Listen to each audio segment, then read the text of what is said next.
ఇవాళ ఎవరి చేతులు ఉంది అన్న నేను డైరెక్ట్ చెప్తాను. ఇవాళ ఈ రాష్ట్రం ఒక దొంగ చేతులు ఉందని నేను చెప్తున్నా. అరే నువ్వు చెప్పకుండా నువ్వు మంచి ఎట్లయితావు?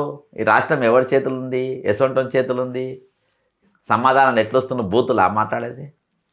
అన్న నేను రేవంత్ కంటే ఎక్కువ యుద్ధం చేసిన, అర్థమైందా? గత ప్రభుత్వం పైన పెద్ద యుద్ధం చేసిన.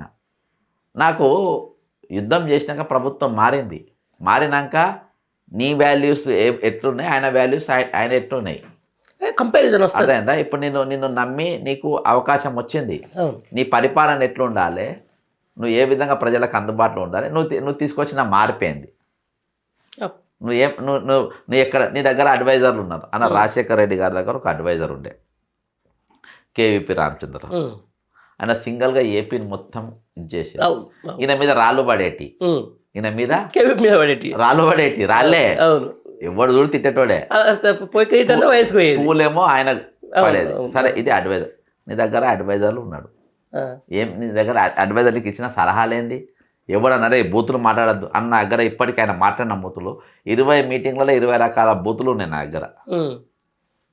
20 రకాల బూతులు తొండల దాకా, సంచులలో తొండలు ఎలుకలు ఏవో వేసుకోదు.